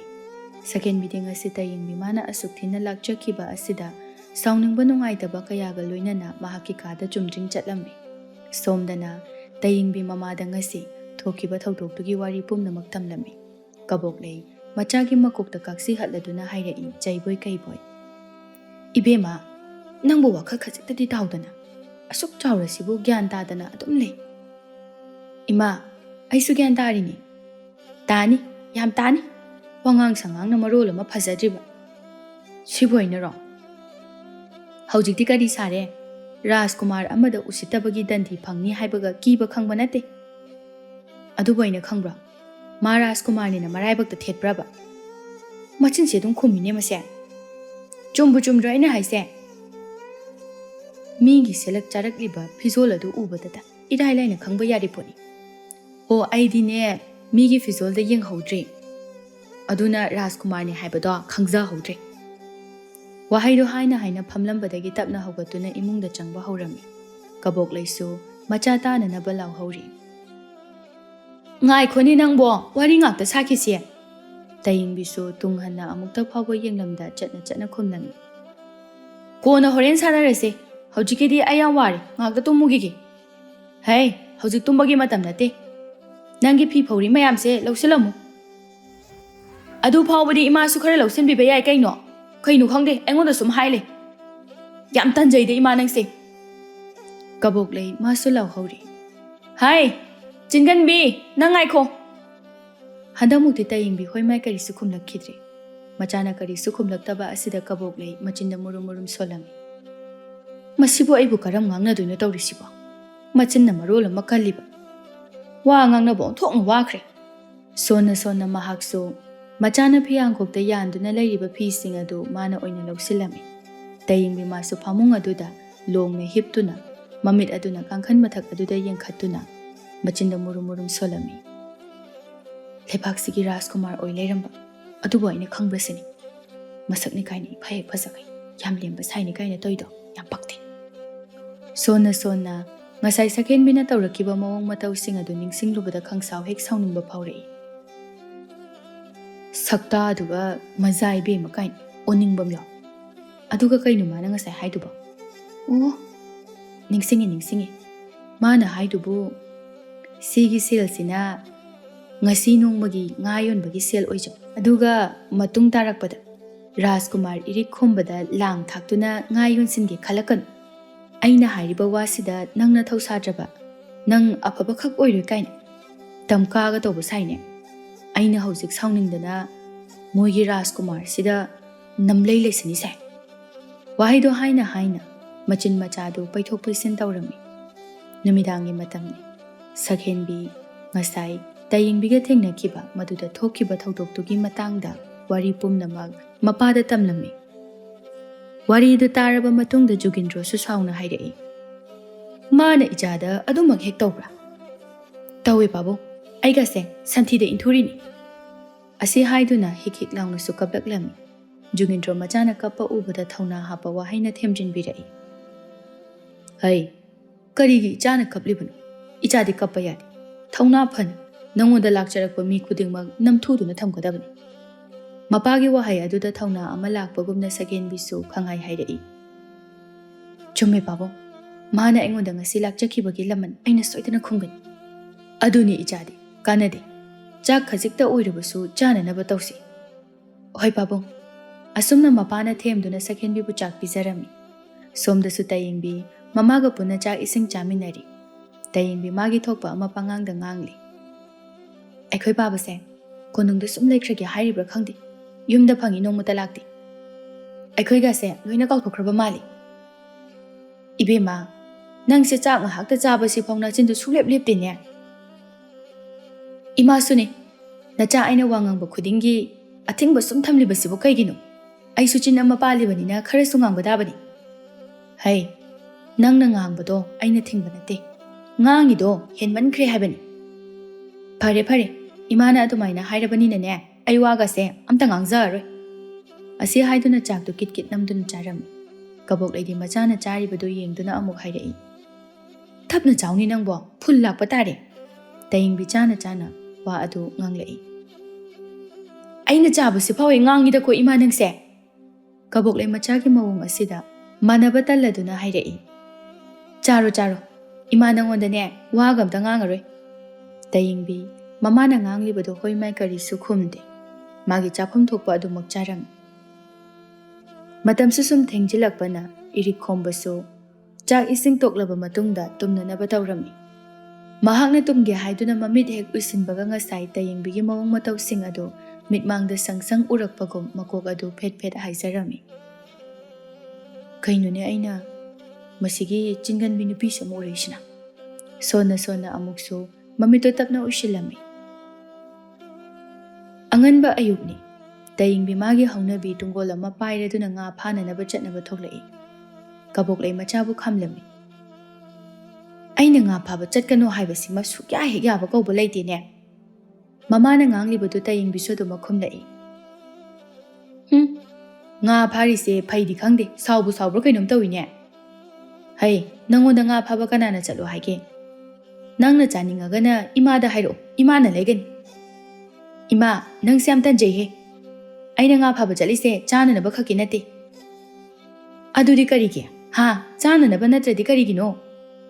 ꯍꯣ ꯁꯦꯜ ꯇꯥꯜꯂꯤꯕ ꯈꯪꯉꯕ ꯉꯥꯁꯤꯡꯁꯦ ꯌꯣꯜꯂꯒ꯫ ꯍꯣ ꯁꯦꯟꯒ ꯇꯥꯟꯕꯤꯔꯅꯨ ꯌꯥꯔꯦ, ꯅꯪꯒꯤ ꯋꯥꯇꯅꯕ ꯏꯃꯥꯅ ꯄꯤꯒꯅꯤ꯫ ꯑꯩ ꯏꯃꯥꯗꯒꯤꯒ ꯂꯧꯖꯅꯤꯡꯗꯦ, ꯑꯗꯨꯅ ꯑꯩꯅꯦ ꯉꯥ ꯐꯥꯕ ꯆꯠꯂꯤꯅꯤ꯫ ꯏꯃꯥꯗꯤ ꯉꯥꯡꯗꯅ ꯑꯗꯨꯝ ꯂꯩꯕꯤꯍꯧꯈꯣ꯫ ꯋꯥꯍꯩꯗꯣ ꯍꯥꯏꯅ ꯍꯥꯏꯅ ꯆꯠꯄ ꯍꯧꯔꯝꯃꯤ꯫ ꯀꯕꯣꯛꯂꯩꯁꯨ ꯃꯆꯥ ꯇꯥꯅꯅꯕ ꯍꯥꯏꯔꯛꯏ꯫ ꯍꯣꯔꯦꯟ ꯈꯔ ꯉꯟꯅ ꯍꯜꯂꯛꯎꯀꯣ꯫ ꯍꯜꯂꯛꯀꯦ꯫ ꯇꯌꯦꯡꯕꯤꯁꯨ ꯇꯨꯔꯦꯜꯂꯣꯝꯗ ꯉꯥ ꯐꯥꯕ ꯂꯥꯛꯂꯝꯃꯤ꯫ ꯀꯣꯅꯨꯡꯗꯅꯤ꯫ ꯔꯥꯖꯀꯨꯃꯥꯔ ꯏꯔꯤꯛ ꯈꯣꯝꯕꯒ ꯄꯥꯏꯈꯣꯝꯕꯒ ꯄꯨꯟꯅ ꯊꯥꯡ ꯇꯥ ꯁꯥꯟꯅꯔꯝꯃꯤ꯫ ꯊꯥꯡꯗꯣ ꯍꯥꯏꯅ ꯍꯥꯏꯅ ꯑꯃꯅ ꯑꯃꯕꯨ ꯑꯉꯝ ꯑꯉꯝꯕ ꯇꯥꯟꯅꯔꯤ꯫ ꯏꯔꯤꯛ ꯈꯣꯝꯕꯅ ꯃꯥꯒꯤ ꯊꯥꯡ ꯑꯗꯨ ꯍꯥꯏꯊꯔꯛꯄꯗ ꯄꯥꯏꯈꯣꯝꯕꯒꯤ ꯊꯥꯡ ꯑꯗꯨ ꯂꯩꯕꯥꯛ ꯃꯈꯥꯗ ꯈꯪꯇꯥ ꯇꯥꯈꯤꯔꯝꯃꯤ꯫ ꯃꯗꯨ ꯎꯕꯗ ꯄꯥꯏꯈꯣꯝꯕ ꯅꯣꯛꯂꯗꯨꯅ ꯍꯥꯏꯔꯛꯏ꯫ ꯑꯩꯅ ꯉꯝꯒꯦꯕꯨ ꯁꯨꯛꯐꯪ ꯐꯪꯗ꯭ꯔꯕꯅꯤ꯫ ꯍꯩꯕꯗꯣ ꯑꯩꯅ ꯈꯔ ꯍꯦꯟꯕ ꯑꯗꯨꯒꯤꯅꯤ꯫ ꯍꯣ ꯍꯦꯜꯂꯦ ꯍꯦꯜꯂꯦ, ꯔꯥꯖꯀꯨꯃꯥꯔꯅ ꯌꯥꯝ ꯍꯦꯜꯂꯤꯗ꯫ ꯇꯟꯖꯥ ꯑꯗꯨꯗ ꯃꯈꯣꯏ ꯑꯅꯤꯒꯤꯅꯤ ꯍꯥꯏꯗꯨꯅ ꯃꯁꯥ ꯅꯥꯟꯅ ꯁꯪꯒꯣꯝ ꯒ꯭ꯂꯥꯁ ꯑꯃꯃꯝ ꯄꯨꯁꯤꯜꯂꯛꯂꯝꯃꯤ꯫ ꯏꯔꯤꯛ ꯈꯣꯝꯕꯁꯨ ꯄꯥꯏꯈꯣꯝꯕꯁꯨ ꯁꯪꯒꯣꯝꯗꯣ ꯂꯧꯗꯨꯅ ꯊꯛꯂꯝꯃꯤ꯫ ꯁꯪꯒꯣꯝ ꯄꯨꯁꯤꯜꯂꯛꯂꯤꯕ ꯅꯨꯄꯤꯗꯨꯁꯨ ꯃꯁꯥꯅ ꯈꯪꯅ ꯑꯗꯨꯃꯛ ꯆꯠꯈꯤ꯫ ꯄꯥꯏꯈꯣꯝꯕ ꯁꯪꯒꯣꯝꯗꯨ ꯊꯛꯅ ꯊꯛꯅ ꯍꯥꯏꯔꯛꯏ꯫ ꯔꯥꯖꯀꯨꯃꯥꯔ, ꯉꯔꯥꯡꯒꯤ ꯃꯐꯝꯗꯨꯗ ꯑꯃꯨꯛꯀ ꯆꯠꯂꯨꯁꯤꯔꯣ ꯉꯁꯤꯁꯨ? ꯏꯔꯤꯛ ꯈꯣꯝꯕ ꯄꯥꯏꯈꯣꯝꯕꯗ ꯄꯩꯔꯞ ꯌꯦꯡꯂꯗꯨꯅ, ꯆꯠꯅꯤꯡꯉꯗꯤꯅꯦ ꯅꯪ ꯑꯗꯨꯝ ꯅꯊꯟꯇ ꯆꯠꯆꯧ, ꯑꯩ ꯍꯧꯗ꯭ꯔꯁꯨ꯫ ꯑꯩꯅꯗꯤ ꯔꯥꯖꯀꯨꯃꯥꯔ ꯆꯠꯅꯤꯡꯉꯝꯒꯗ꯭ꯔꯅ ꯁꯨꯝ ꯍꯥꯏꯕꯅꯤꯗ꯫ ꯑꯩꯗꯤ ꯀꯩꯗꯧꯕꯩ ꯆꯠꯅꯤꯡꯗꯣꯏꯕ? ꯔꯥꯖꯀꯨꯃꯥꯔꯗꯤ ꯑꯏꯪꯕ ꯃꯐꯝ ꯌꯥꯝ ꯄꯥꯝꯃꯤꯗꯅ꯫ ꯉꯔꯥꯡ ꯂꯩꯍꯧꯔꯤꯕ ꯃꯐꯝ ꯑꯗꯨꯁꯨ ꯏꯪꯉꯤꯗꯅ꯫ ꯃꯐꯝꯗꯤ ꯏꯪꯉꯤ ꯍꯥꯏꯕꯕꯨ ꯂꯩꯍꯧꯔꯤꯕ ꯃꯤꯗꯨꯗꯤꯅꯦ ꯁꯦꯡ ꯁꯦꯡ ꯍꯦꯛ ꯂꯥꯎꯏ꯫ ꯏꯔꯤꯛ ꯈꯣꯝꯕꯒꯤ ꯋꯥꯍꯩꯗꯨꯗ ꯄꯥꯏꯈꯣꯝꯕꯗꯤ ꯈꯪꯍꯧꯗ ꯈꯪꯅꯣꯛ ꯅꯣꯛꯊꯣꯔꯛꯏ꯫ ꯀꯩꯅꯣ ꯅꯪ ꯅꯣꯛꯂꯛꯏꯁꯤꯅ? ꯄꯥꯏꯈꯣꯝꯕ ꯅꯣꯛꯅ ꯅꯣꯛꯅ ꯑꯗꯨꯃꯛ ꯈꯨꯝꯂꯛꯏ꯫ ꯁꯨꯝ ꯅꯣꯛꯅꯤꯡꯉꯛꯄ, ꯉꯔꯥꯡꯒꯤ ꯃꯥꯏ ꯃꯑꯣꯡꯗꯣ ꯀꯤꯕꯨ ꯀꯤꯅꯦ꯫ ꯑꯗꯨꯒ ꯑꯃꯨꯛꯀ ꯍꯦꯟꯅ ꯅꯣꯛꯅꯤꯡꯉꯤꯁꯤꯅꯤ, ꯑꯩꯈꯣꯏ ꯁꯤꯒꯤꯗ ꯂꯩꯕꯤ ꯃꯥ ꯃꯉꯥꯏꯔꯦ ꯀꯥꯏꯅ ꯃꯨꯛꯆꯕꯤꯗꯣ ꯉꯔꯥꯡꯗꯤ ꯌꯥꯝ ꯊꯤꯅ ꯂꯥꯛꯅꯕꯤꯈ꯭ꯔꯦꯗꯅ, ꯁꯟꯊꯤꯗꯨꯗꯒ ꯇꯥꯁꯟꯗꯅ꯫ ꯄꯥꯏꯈꯣꯝꯕꯒꯤ ꯋꯥꯍꯩꯗꯨꯗ ꯏꯔꯤꯛ ꯈꯣꯝꯕꯁꯨ ꯃꯥꯒꯤ ꯌꯥꯇꯣꯟ ꯎꯔꯞ ꯇꯧꯕ ꯃꯤꯅꯣꯛ ꯑꯗꯨ ꯅꯣꯛꯂꯛꯂꯝꯃꯤ꯫ ꯏꯔꯤꯛ ꯈꯣꯝꯕꯅ ꯅꯣꯛꯂꯛꯄ ꯑꯁꯤꯗ ꯄꯥꯏꯈꯣꯝꯕ ꯃꯥꯁꯨ ꯃꯈꯥ ꯇꯥꯔꯛꯏ꯫ ꯑꯩꯅꯗꯤ ꯉꯔꯥꯡ ꯁꯛꯍꯦꯟꯕꯤꯅ ꯉꯥꯡꯕꯗꯨꯗ ꯀꯤꯗꯅ ꯇꯨꯃꯤꯟꯅ ꯂꯩꯔꯗꯕꯣꯏ ꯅꯤꯡꯕꯅꯤ, ꯑꯗꯨꯒꯗꯤ ꯍꯦꯛꯇ ꯃꯑꯣꯡ ꯃꯥꯟꯗꯅ ꯃꯥꯅ ꯍꯦꯟꯅ ꯅꯩꯁꯤꯜꯂꯝꯃꯒ ꯆꯠꯈꯤꯕꯩ ꯋꯥꯅꯤ꯫ ꯉꯥꯡꯅꯔꯤꯉꯩ ꯇꯟꯖꯥꯗꯨꯗ ꯁꯛꯍꯦꯟꯕꯤ ꯃꯥꯁꯨ ꯔꯥꯖꯀꯨꯃꯥꯔ ꯏꯔꯤꯛ ꯈꯣꯝꯕꯕꯨ ꯀꯧꯗꯨꯅ ꯆꯪꯁꯤꯜꯂꯛꯏ꯫ ꯄꯥꯏꯈꯣꯝꯕꯗꯤ ꯁꯛꯍꯦꯟꯕꯤ ꯎꯕꯗ ꯃꯆꯤꯟꯅ ꯊꯣꯛꯅ ꯍꯥꯏꯔꯛꯏ꯫ ꯑꯆꯪꯕ ꯃꯤꯒꯤ ꯋꯥꯔꯤ ꯁꯥꯟꯅꯕ ꯌꯥꯗꯦꯗꯣ ꯆꯨꯝꯕꯖꯥꯠꯅꯤꯀꯣ꯫ ꯏꯔꯤꯛ ꯈꯣꯝꯕꯗꯤ ꯁꯛꯍꯦꯟꯕꯤ ꯎꯕꯗ ꯄꯤꯁꯨꯝ ꯑꯗꯨ ꯍꯥꯏꯔꯞ ꯁꯨꯛꯂꯒ ꯁꯛꯍꯦꯟꯕꯤ ꯅꯣꯛꯐꯦꯠ ꯇꯧꯅ ꯏꯔꯤꯛ ꯈꯣꯝꯕꯒꯤ ꯃꯅꯥꯛꯇ ꯆꯪꯂꯛꯏ, ꯑꯗꯨꯒ ꯂꯦꯞꯂꯛꯏ꯫ ꯔꯥꯖꯀꯨꯃꯥꯔ, ꯀꯩ ꯍꯥꯏꯒꯦ? ꯍꯟꯗꯛ ꯅꯪꯒꯤ ꯅꯄꯣꯛ ꯅꯨꯃꯤꯠꯇꯣ ꯆꯥꯎꯅ ꯄꯥꯡꯊꯣꯛꯀꯅꯤ ꯍꯥꯏ, ꯆꯨꯝꯕ꯭ꯔꯥ? ꯀꯅꯥꯅ ꯍꯥꯏꯅꯣ ꯅꯉꯣꯟꯗ? ꯑꯩꯈꯣꯏ ꯄꯥꯕꯨꯡꯅ ꯍꯥꯏꯔꯤꯕ, ꯏꯅꯤꯡꯊꯧꯅ ꯇꯝꯃꯛꯑꯦ ꯍꯥꯏꯗꯨꯅ꯫ ꯏꯔꯤꯛ ꯈꯣꯝꯕ ꯋꯥ ꯃꯈꯥ ꯇꯥꯗ ꯁꯛꯍꯦꯟꯕꯤꯗ ꯍꯟꯅꯐꯥꯎ ꯌꯦꯡꯂꯝꯗ ꯆꯠꯈꯤꯔꯝꯃꯤ꯫ ꯏꯔꯤꯛ ꯈꯣꯝꯕ ꯆꯠꯈ꯭ꯔꯕꯗ ꯄꯥꯏꯈꯣꯝꯕꯁꯨ ꯏꯔꯤꯛ ꯈꯣꯝꯕꯒꯤ ꯃꯇꯨꯡ ꯏꯟꯅꯈꯤ꯫ ꯁꯛꯍꯦꯟꯕꯤꯗꯤ ꯏꯔꯤꯛ ꯈꯣꯝꯕꯅ ꯆꯠꯈꯤꯕ ꯑꯗꯨ ꯃꯨꯟꯅ ꯌꯦꯡꯍꯧꯗꯨꯅ ꯃꯆꯤꯟꯗ ꯃꯨꯔꯨꯝ ꯃꯨꯔꯨꯝ ꯁꯣꯟꯗꯨꯅ ꯂꯦꯞꯍꯧꯔꯤ꯫ ꯃꯥꯒꯤ ꯑꯁꯤꯒꯤ ꯃꯑꯣꯡꯁꯤꯗꯅꯤ ꯑꯩꯅ ꯄꯥꯛ ꯍꯦꯟꯖꯤꯟꯕ ꯉꯝꯗ꯭ꯔꯤꯁꯦ꯫ ꯍꯣꯏꯗ, ꯃꯥꯕꯨꯗꯤ ꯑꯩꯒꯤ ꯑꯗꯨꯝ ꯑꯣꯏꯗꯧ ꯂꯩꯔꯁꯤꯕꯨ, ꯑꯗꯨꯏ ꯁꯔꯨꯛꯄꯨꯗꯤ ꯃꯍꯥꯛꯀꯤ ꯃꯄꯣꯛ ꯅꯨꯃꯤꯠꯇ ꯁꯦꯠꯀꯗꯕ ꯐꯨꯔꯤꯠ ꯐꯤꯖꯣꯜ ꯁꯅꯥ ꯂꯨꯄꯥ ꯍꯥꯟꯅ ꯂꯥꯡꯁꯤꯟꯗꯨꯅ ꯊꯝꯍꯧꯒꯦ꯫ Asi haiduna wakhal yamna nungaina momo noktuna leirammi nungthilgi matamni tayengbi maga luna tinajabi mataroi Chanbiga punna singsu suduna chaminari anido amana mu ngangni amana mu khumni tinai haibada chapchai amana hende amana tade Chanbi maya adu ihi higana hairai Kariya Rajkumar iri khumba oiramaba Hoime aidinga hag aduda kari haini kari khumni khangjalaktabini mi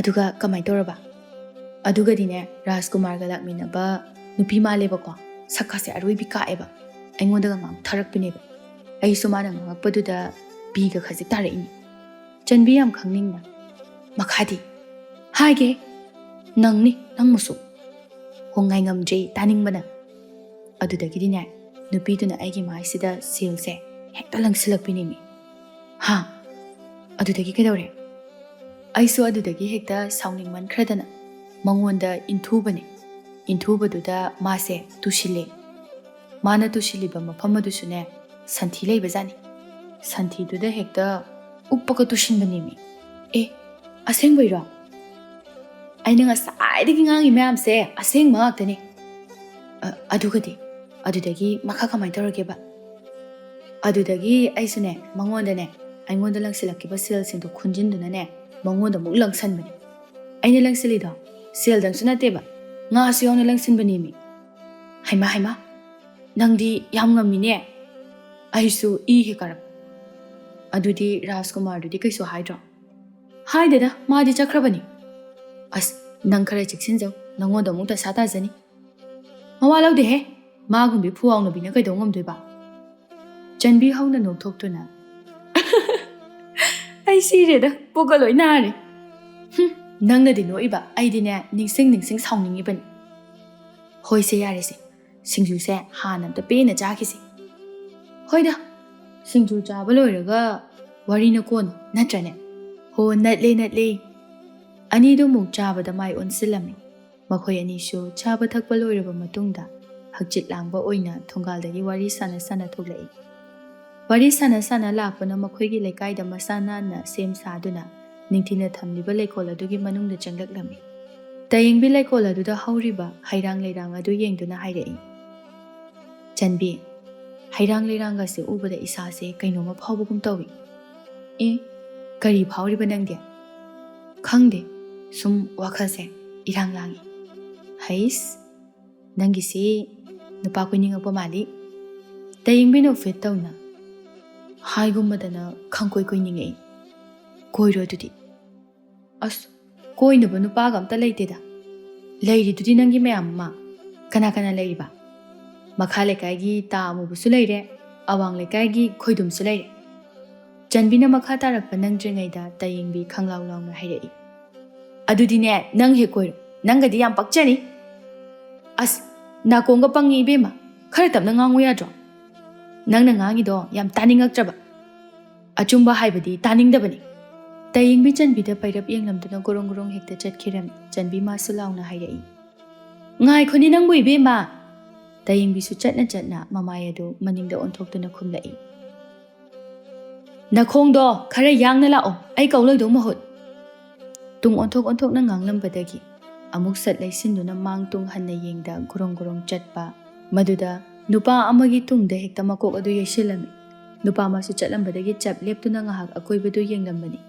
kanano mamagi nanganda thingjilakpa asida taha mamaydu lethorai tayengbi masu Nupa adu da yengkhalakpaga anido michanarami tayingbidi nupa do hek ubaga machinda tapna haidoki Rajkumar irikhomba ngarangido irikhomba masu ngarang tayingbigi mamai mamit lekhom ngakta taibaduda yengpham khangkhidabana nupi sikanano haiba khangkhidabani adubu tayingbina ngarangido hek palakpaga ngarangi nupiduni haiba khangba ngamlami irikhomba saurapna machina thokna hairei nangam goire Tayingbi masu mawonga manda kai itap-tapna he khumlai mani ngasai kai kana malurage tayingbi wahai tu da iri khomba nakanda lepliba pai khombana sat oina khumlai ngarang di namai du da lekhom leinang mayam ama taiba du da nasakhangudre ne haujik di khangaba natro khange bema nasaka ngang thorei du ga di khara chana de Kayda chanadrage haironi. Nasakti pura mingam zadabi ing tapchabi bumal. Aduga ngangthorakpadana hingchabi mali. Paikombagi wahai asida tayingbidi paikombada mamit khana yenglami. Ngasai haubadagi wari tahaudaba Chanbina prap changsilaktuna hairei. Tayingbi, masigi nupa anise ibani changdana phudachira. Nangbu hingchabi mali haibage. Paikomba mathabaka yairaga hairei. Hari. Asimasu nanga tinabani haibada noptene. Chanbi makhwanga mitlaga paikombada yengduna hairei. Mitlauba, nangasi agi khuta siba soirose. Irikomba madi Chanbina paikombada mitlauba kaina kaubasida yamna nokninglura male. Khangnok nokthorei. Chanbi saurabna irikombada onsinduna ngangi hek tawbaga tayingbina taha Chanbigi nakong mayada chirol tawduna hairami. Chanbi, asinupasini Rajkumar irikomba haibado. Chanbi ingagakna tayingbida yengduna. Ha, asingbairo. Aina nangoda mo phaging tawkidro matangsida. Tayingbina hairakpa wahaidu taraga Chanbi asawa pumba mangkrabagum nuki tawna mamaida masam khara nantharakliba adu narumda khajik yepsinduna hairei. Haima, Rajkumar su yaubira iboire. Aidi asaidagi urudredana. Paikombadi hek haubadagi uribani tayingbina chirol tawraga wa haikibadu. Madudagi Chanbina nokmi tawna Rajkumar irikombada marege kontharaga wa haikibadu tabada mathanta murum solami. Urudre kain. Machinji kayada thimu binu yung. Irikombasu kaisu khandaba saduna khumnei. Kaishu kaideda. Ado Rajkumar bu sida kaidoba lakpibanu. Sum koithorakpani. O koithoro. Aikhoi saise yam phajabani. Tayingbi Chanbina nganglibadugi marakta phattatuna hairei. Chanbi chaslao. Lakta ngairihe haktanga lekhisi kainu. Hayeng amuk lahase haiba nangbo. As hoi. Chanbi nupa ani duda amuk onsinduna hairami. Adudi akhoi muk chatlukige. Tayingbi sat Chanbigi khudang adu chingduna pukhirami. Makhoi hek chatkibaga paikombana hana hairei. Masigi nupi ani se tinabani haibada chapchai. Lai masu ahing tumde haibadu chumkreda ko. Paikomba nganglibadu irikomba madi tasinnaramda chumdring chatki. Madu ubada paikomba amuksu masa mathanda ngangjarami. Asimasu ne sonodi fazana chui. Aiga tinabani haibada pakchade. Nang aduda sum leirage haibro. Irikomba na khara kantak lauduna hairakpani. Paikomba su irikomba na lauriba adomda taha chatlami. Asumna nongmagi haukibana Rajkumar irikomba-gi mapok numit adusu yauraklami. Rajkumar irikomba-gi mapok numit asida ningthau maharani anina atopa laibaki khangna chanaba ningthau-singda lakpinaba haiduna barton pirami. Aduga amuksu konung asida laitingi oiba potlam kaya amaso sem saduna thamlami. Sagen bimasu keba haibada maming chatlabi kaya kauduna kehallami. Setna innanaba kayasu mamal tanglaba kaya laiduna thamlami. Sagen bikeba loiraba matungda handak nauna irikomba-gi mapok numita set kai khanduna laikiba fizol sing adu maga chanaba khwaidagi phajaba ama khaladuna setlami aduga mamal tanglaba sanalupa kayasu amamamta oina sijilami. Keba khotpa pumnamak loiraba matungda tabli panthoiga loinana mayam lairiba adomda changlaklami. Rajkumar irikomba masu masanana firol sek charaduna mayam laklibasing adubu taram oklami. Mayam su Rajkumar irikomba-gu Mangol arsibat kaya amaga loinana makhoi na purakpa khudol pot kaya supirami. Irikomba mi laklibasing aduga onsinaduna wari sanaringai tanjadani nupi amagi khonjelna taplap kaurakpa. Rajkumar irikomba-su wari sanarambadagi lepladuna nupi aduda fat onthoktuna yenglakpani. Mahakna yenglakpada tayingbina nokmi mitmangda leplambada anido mitka michanarami. Irikomba tayingbigi ingna lemna phajabi maithong asida ngasidi khusemgi oiba laiteng kaya hapchillabada phajaringai mathak aduda amukka henna phajaba haibadu oirami. Tayingbi madi nokmi makha tarakli. Ngasi Rajkumargi napok numitna lakpasida Rajkumarna ningba khudingma ayet apal leitana loina thongba oizaro aduga amuksu mana pairakpa piktak topa posak adu Rajkumar irik khombada pirami se Rajkumar nangine haino purakpani irik khomba masu hoimai haida lawsilami asigumba tanja asidani sakenbi mana prap prap lakduna tayingbida mamit khana yengduna usitana hairakpa kanana nangonda mafam asida lao haige mafamse noigumba Ngayonbi singna changba yaba mafam nati tayingbi ngasidi yamna lemkhri sakenbi na nganglibadu tuminna lanjadabigumna tari baton phangdana sana konung asida changba bungamine namaidu bon thongna ikaiba khangkhidri amuksu tayingbi na selakliba fizol aduda munna yengduna hairei kanadagi warakpa firol nu nangiduna nangna sagidi kaisu oiramoi siriba sana lupa sing adusu mingondagi waibo oiramnine Ngayonbi nangnadi kaisu leiba ngamgadaba nate sigumba atangba pot singse wahaido haiduna irik khombada amu sat onsinduna hairei Rajkumar mana piraiba poto karino yengse hangto irik khombasu sat sakhenbida tayingbina pirakpa posak adu pisilami sakhenbi masu karimnana tayingbibu ikaiba pirage matagum yamthuna posak adugi makhum adu hangtoraklami hek hangtokpaga posak adu uba matamda mamit managa laukthokkai tayingbida yenglai tayingbidi hanagumna monghada sakhenbina tawribadu yengduna adumak leirami sakhenbidi tayingbina irik khombagini haina pirakpa posak adu thangatuna yenglami wasu adumak ngangli nangise sana kaisu oiram sana manbi ahongbi soidana oiramgani Ngayonbi nangna sanagi gari leiba ngamgadaba nate Sagenbina thangkalaga yenglambadagi makoigi manakta nupi ama leiribudugi manakta changsenduna tayingbina pirakpa gari adu nupiduda piduna hanglami sise sanaramta yengu sanadi mande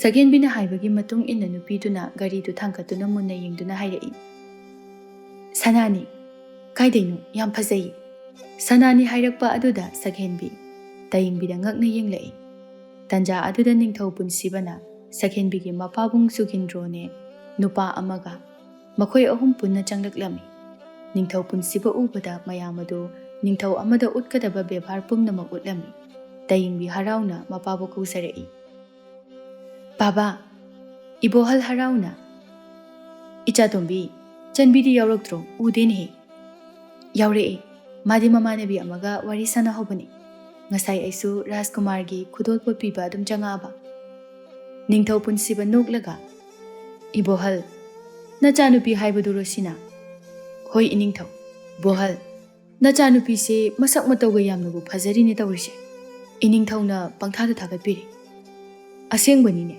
konungsida magumna phajabi leisabi ude aidi nachanupi se ubada wakhalse mawon khale e tawrise ningthau punsibagi wahai aduda ibohal harauna nokcherami Makhoiga punna lakminaba jugindrodi masado kalakpana kham thenglami ningthau punsiba nokna tayingbida amuk onsinduna hairei bema nangbu konungda leiresidana tayingbi ikaina nokladuna khomlai hojikidi leiningde kona lege iningthau yaida ichana leiningba matamda hekta leiba haibaduni tayingbi maso nokfetta maktawrami asumna ningthau punsibaso atopa lakliba mising adu unaba chatkirami jugindro so machanupi Sakhenbiga punna atopa maikaida chatkirami ibohal machanupi da onsenduna hairei icha tombi nangi na chinkanbado mafam sida tawba yade adumaina lemna leigadaba khangaba tayingbi mapada phaina yengduna hairei baba nangna aigi ningtamba asukam mulise kaiginu hai adumaina hainune mina taraga kainu makhankini khanin kai khanjasanu aina ne inada hapide hai nangi yumda pangangda ngangbado sida tawgonu haibani ne nangbo yadini nang baba asengba saklon se sum losinduna thamba wari aduna aisu iningtamna wase penamta ngangthoke ibohal tuminna macha khaktana naba mawongda hairei ibema thapna nganguni nangbo Rajkumar su lei haibani ꯃꯥ ꯂꯩꯔꯛꯀꯗꯧꯔꯒꯦ ꯂꯩꯅꯤꯡ ꯂꯩꯖꯁꯅꯨ ꯇꯟꯖꯥ ꯑꯗꯨꯗ ꯏꯕꯣꯍꯜꯁꯨ ꯅꯨꯄꯥ ꯑꯃꯅ ꯀꯧꯔꯛꯄꯗꯒꯤ ꯃꯆꯥꯅꯨꯄꯤꯗ ꯏꯔꯦꯟꯖꯅ ꯂꯩꯔꯝꯃꯣ ꯍꯥꯏꯗꯨꯅ ꯆꯠꯈꯤꯔꯝꯃꯤ ꯏꯔꯤꯛ ꯈꯣꯝꯕ ꯃꯥꯁꯨ ꯃꯄꯥ ꯃꯆꯥꯅ ꯉꯥꯡꯅꯔꯤꯕꯁꯤꯡ ꯑꯗꯨ ꯇꯥꯕꯗ ꯅꯣꯛꯅꯤꯡꯂꯗꯨꯅ ꯃꯥꯒꯤ ꯌꯥꯇꯣꯟ ꯈꯖꯤꯛꯇꯪ ꯎꯅ ꯅꯣꯛꯄ ꯃꯤꯅꯣꯛ ꯑꯗꯨ ꯅꯣꯛꯂꯛꯂꯝꯃꯤ ꯇꯌꯦꯡꯕꯤ ꯃꯥꯗꯤ ꯏꯔꯤꯛ ꯈꯣꯝꯕꯅ ꯅꯣꯛꯂꯛꯄ ꯑꯁꯤꯗ ꯃꯃꯤꯠ ꯄꯩꯅ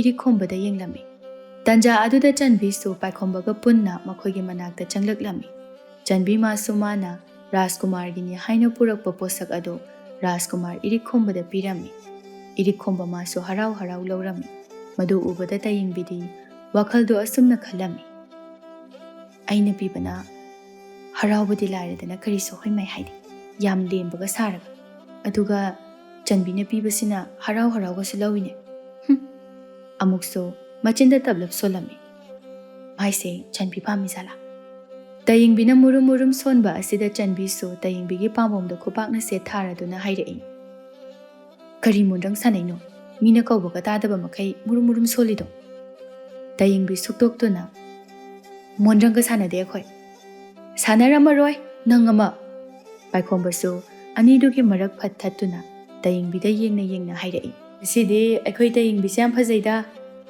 ꯇꯌꯦꯡꯕꯤ ꯃꯥꯁꯨ ꯄꯥꯏꯈꯣꯝꯕꯗ ꯊꯛ ꯑꯣꯟꯁꯤꯟꯗꯨꯅ ꯅꯍꯥꯟꯈꯩ ꯊꯤꯕ꯭ꯔꯣ ꯍꯥꯏꯁꯦ ꯊꯤꯗꯦ ꯑꯗꯨꯗꯅꯦ ꯉꯁꯤꯅ ꯈꯔ ꯍꯦꯟꯅ ꯐꯖꯕ ꯍꯦꯟꯕꯒꯨꯝ ꯇꯧꯕꯩ ꯋꯥꯅꯤ ꯑꯩ ꯐꯥꯎ ꯅꯉꯣꯟꯗ ꯉꯥꯎꯔꯒ ꯇꯥꯔꯤ ꯋꯥꯈꯜꯒꯁꯦ ꯃꯑꯣꯟ ꯈꯟꯖꯤꯜꯂꯛꯑꯦ ꯀꯩ ꯈꯜꯂꯤꯅꯣ ꯍꯥꯏꯁꯦ ꯄꯥꯏꯈꯣꯝꯕꯅ ꯈꯨꯝꯒꯦ ꯍꯥꯏꯗꯨꯅ ꯃꯌꯥ ꯍꯦꯛ ꯀꯥꯈꯠꯂꯛꯄꯒ ꯏꯔꯤꯛ ꯈꯣꯝꯕꯅ ꯇꯌꯦꯡꯕꯤꯗ ꯁꯠ ꯑꯣꯟꯁꯤꯟꯗꯨꯅ ꯍꯥꯏꯈꯤꯕꯅ ꯍꯜꯂꯝꯃꯤ ꯅꯪꯕꯨꯁꯨ ꯀꯣꯏꯍꯪꯗ ꯍꯪꯉꯤ ꯑꯃꯁꯤꯅ ꯃꯔꯣꯜ ꯑꯃ ꯂꯥꯡ ꯊꯥꯛꯄ ꯍꯩꯕꯅꯤ ꯏꯔꯤꯛ ꯈꯣꯝꯕꯒꯤ ꯋꯥꯍꯩ ꯑꯗꯨꯗ ꯄꯥꯏꯈꯣꯝꯕꯗꯤ ꯇꯨꯃꯤꯟꯅ ꯅꯣꯛꯂꯛꯂꯝꯃꯤ ꯇꯌꯦꯡꯕꯤ ꯃꯥꯗꯤ ꯁꯥꯎꯅ ꯏꯔꯤꯛ ꯈꯣꯝꯕꯗ ꯑꯣꯟꯁꯤꯟꯗꯨꯅ ꯍꯥꯏꯔꯛꯏ ꯔꯥꯖꯀꯨꯃꯥꯔꯗ ꯆꯥꯛꯄ꯭ꯔꯣ ꯃꯤꯅ ꯍꯪꯉꯒ ꯆꯤꯟꯒꯟꯕꯤ ꯅꯪꯉꯣꯟꯗ ꯀꯩꯗꯧꯕꯒꯤ ꯆꯥꯛꯇꯣꯏꯕ ꯆꯥꯛꯄꯤꯗꯦ ꯑꯃꯨꯛꯁꯨ ꯄꯥꯏꯈꯣꯝꯕꯗ ꯑꯣꯟꯁꯤꯟꯗꯨꯅ ꯄꯥꯏꯈꯣꯝꯕ ꯂꯥꯛꯑꯣ ꯃꯤ ꯎꯅꯔꯨꯁꯤ ꯔꯥꯖꯀꯨꯃꯥꯔ ꯑꯩ ꯁꯤꯗ ꯁꯨꯝ ꯂꯩꯔꯝꯒꯦ ꯌꯥꯔꯣꯏ ꯀꯩꯒꯤꯅꯣ ꯔꯥꯖꯀꯨꯃꯥꯔ ꯃꯤꯅ ꯌꯥꯔꯣꯏ ꯍꯥꯏꯗꯤ ꯌꯥꯔꯣꯏ ꯂꯥꯛꯑꯣ ꯆꯠꯂꯁꯤ ꯄꯥꯏꯈꯣꯝꯕ ꯃꯥꯁꯨ ꯆꯠꯂꯝꯗꯥꯏꯒꯤ ꯃꯤꯀꯨꯞ ꯑꯁꯤꯗ ꯇꯌꯦꯡꯕꯤꯗ ꯌꯦꯡꯗꯨꯅ ꯍꯥꯏꯔꯝꯃꯤ ꯇꯌꯦꯡꯕꯤ ꯅꯪ ꯑꯩꯅ ꯅꯨꯡꯁꯤꯒꯦ ꯇꯧꯔꯛꯏꯀꯣ ꯇꯌꯦꯡꯕꯤ ꯅꯣꯛꯇꯨꯅ ꯑꯩꯁꯨ ꯋꯥꯈꯜꯁꯦ ꯖꯥꯠ ꯈꯜꯂꯛꯏꯀꯣ ꯑꯗꯨꯃꯥꯏꯅꯒ ꯍꯥꯏꯖꯤꯜꯂꯛꯀꯅꯨ ꯏꯔꯤꯛ ꯈꯣꯝꯕ ꯄꯥꯏꯈꯣꯝꯕꯒꯤ ꯈꯨꯗꯥꯡ ꯇꯥꯞ ꯄꯥꯏꯗꯨꯅ ꯌꯥꯝ ꯊꯨꯅ ꯆꯤꯡꯗꯨꯅ ꯄꯨꯈꯤꯔꯝꯃꯤ ꯃꯈꯣꯏ ꯍꯦꯛ ꯆꯠꯈꯤꯕꯒ ꯆꯟꯕꯤ ꯄꯦꯔꯤ ꯇꯌꯦꯡꯕꯤꯗ ꯌꯦꯡꯗꯨꯅ ꯍꯥꯏꯔꯛꯏ ꯑꯩꯅꯗꯤ ꯃꯗꯨꯒꯤ ꯄꯥꯏꯈꯣꯝꯕꯗ ꯄꯥꯝꯂꯤ ꯇꯧꯔꯤꯀꯥꯟꯁꯤꯗ ꯅꯪꯃꯛꯅ ꯑꯩꯒꯤ ꯏꯃꯥꯡꯁꯤꯗ ꯄꯥꯏꯈꯣꯝꯕꯒ ꯍꯦꯛꯇ ꯏꯔꯥꯡ ꯇꯧꯅꯕ ꯑꯩ ꯌꯥꯝ ꯄꯦꯟꯗꯦꯗ ꯊꯃꯣꯏꯁꯦ ꯌꯥꯝ ꯅꯥꯏ ꯑꯦ ꯊꯃꯣꯏ ꯅꯥꯔꯤꯗꯨꯕꯨ ꯀꯗꯥꯏꯗꯅꯣ ꯑꯩ ꯌꯦꯡꯕꯤꯒꯦꯁꯦ ꯑꯩꯗꯤ ꯌꯥꯝ ꯍꯩꯌꯦ ꯇꯌꯦꯡꯕꯤ ꯅꯪꯒꯤꯁꯦ ꯀꯔꯦꯝꯅꯩꯔꯥ ꯍꯣ ꯀꯔꯦꯝꯅꯕ ꯅꯠꯆꯗꯤꯌꯦ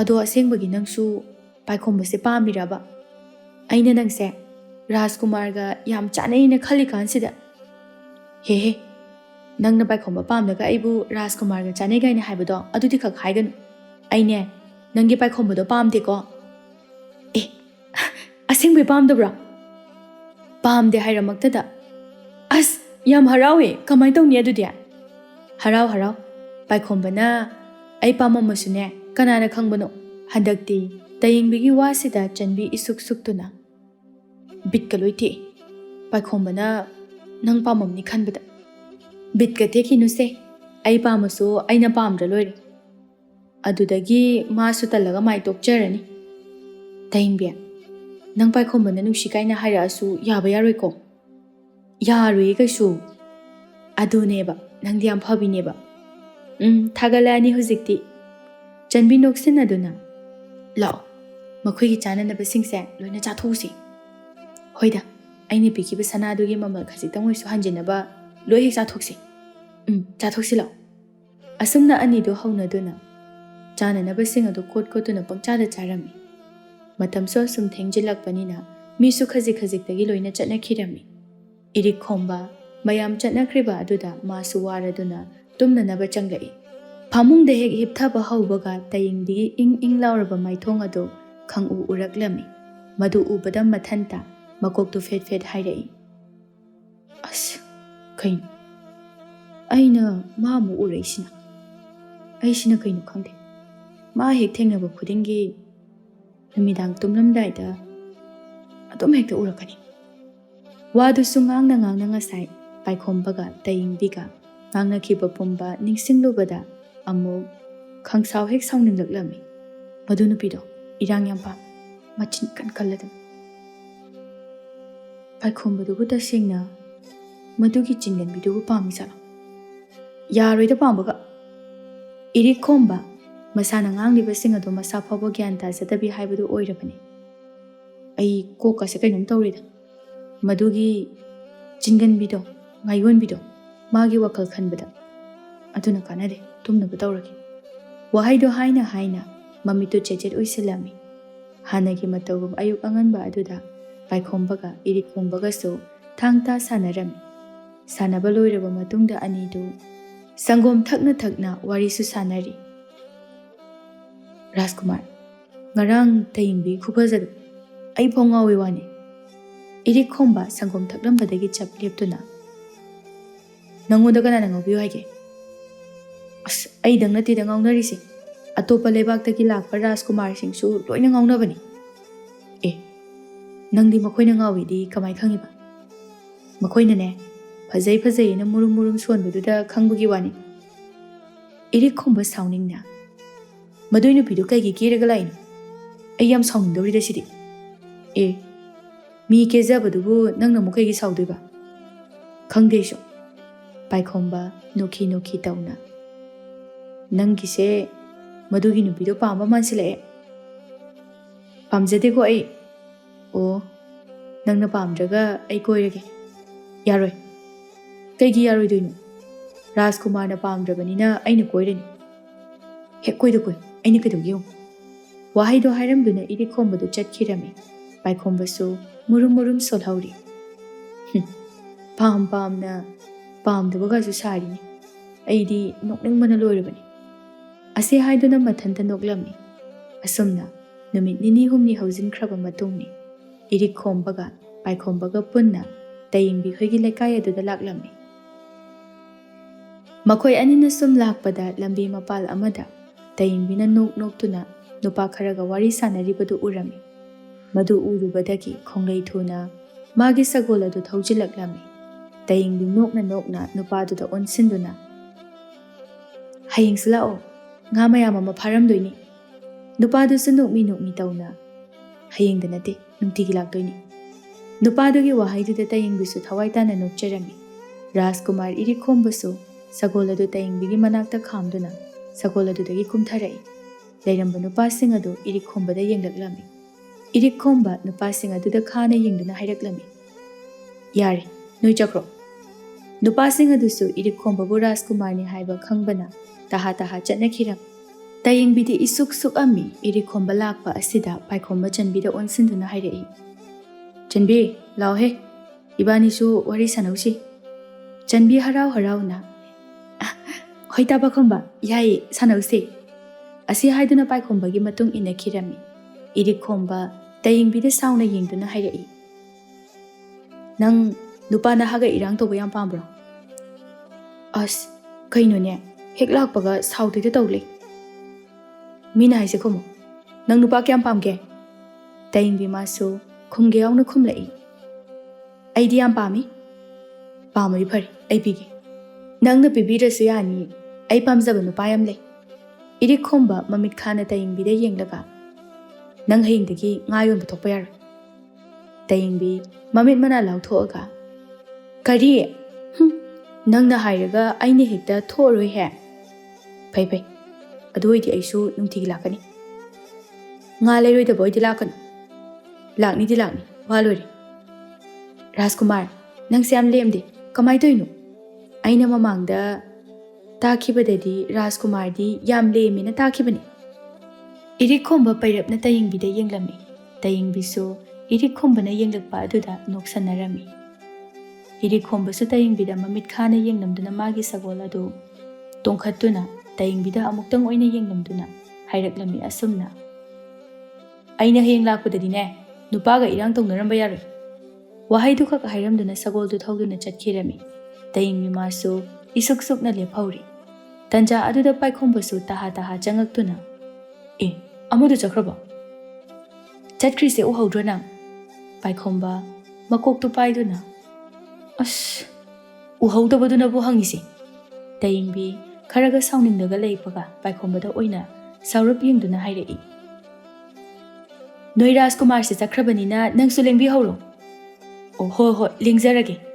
Asi haiduna paikhombasu mahaki sagol adu thauduna chatkirami. Chanbi madi nokmi ga tawduna leirami. Tayingbi chanbi da onsenduna khara suklap tawna hairei.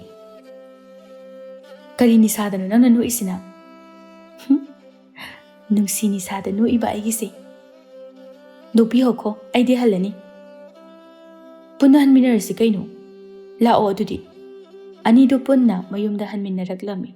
Haina numitu so adumak haujinki mathangi numitni. Haibaga tawbaga. Idem lemjadaba makai angang machagumna tayingbina ngayolibatugi manakta mahaki sagol adu thaujilaktuna hairei. Nangi nga do ai loi leirage. Tayingbi saurapna irikhomba da yenglai.